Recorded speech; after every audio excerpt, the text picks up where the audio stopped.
Hello बच्चों, science में हम लोग न्यूट्रिशन टॉपिक को लिए हुए हैं। पोषण, ये न्यूट्रिशन जो टॉपिक है पोषण है, जो हमने इसके प्रकार भी देखे और साथ में हमने देखा कि पौधों में न्यूट्रिशन कैसे होता है, फिर हमने देखा कि मानव में न्यूट्रिशन कैसे होता है। अब हम देखेंगे सूक्ष्म जीव में न्यूट्रिशन कैसे होता है। आप जानते हो सूक्ष्म जीव 4 प्रकार के मुख्य होते हैं, जिसमें से एक होता है प्रोटोजोआ।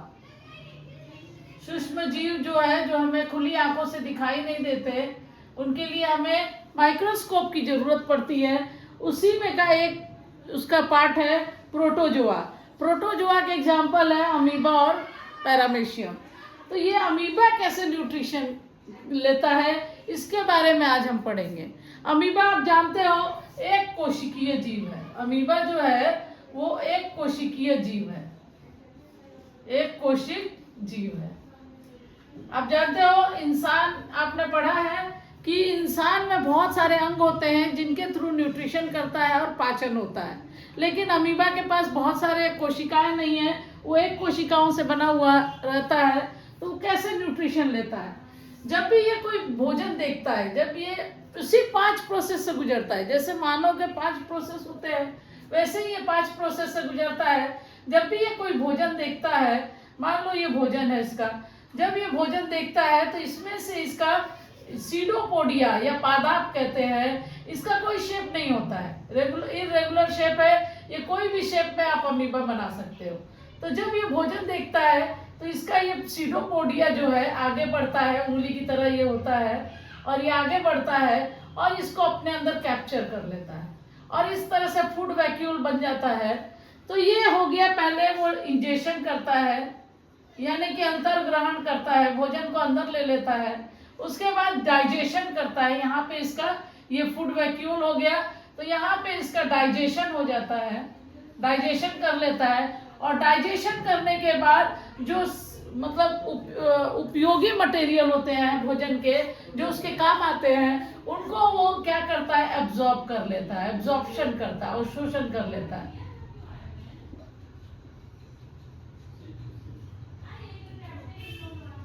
तो वो एब्जॉर्प्शन कर लेता है। इसके बाद एब्जॉर्प्शन कर लेता है, इसके बाद क्या करता है, वो फिर से वो इसको ये यूज करके इसका वैक्यूल बनाता है। ये जो रिक्तिका है, ये खाद्यदानी भी इसको कहते हैं, खाद्यदानी, खाद्य धानी। तो ये खाद्यदानी जो है ये बनाता है, तो इसको फिर ये इसको एसिमिलेशन या स्वांगीकरण कहते हैं, एसिमिलेशन हो जाता है इसका। और उसके बाद में जो मटेरियल जो बच गया वो तो इसका एब्जॉर्ब कर लेता है बॉडी, और कुछ बनाने के इसके बॉडी पार्ट्स बनाने में काम आते हैं। और जो मटेरियल अनपचा भोजन है, यानी जो बच गया, उसको वो अपने बॉडी के थ्रू बाहर निकाल देता है, जिसको हम इजेशन कहते हैं या निष्कासन कहते हैं। तो इस तरह से मानव के अंदर भी 5 प्रोसेस होता है, अमीबा के अंदर भी 5 प्रोसेस से पूरी तरह से पाचन होता है, उसका न्यूट्रिशन होता है। लेकिन वो एक कोशिकीय जीव है, इसीलिए एक ही अंग से वो सारा काम कर लेता है। जो उंगली की तरह ये जो निकले रहते हैं, इनको हम सीडोपोडिया या पादाप कहते हैं।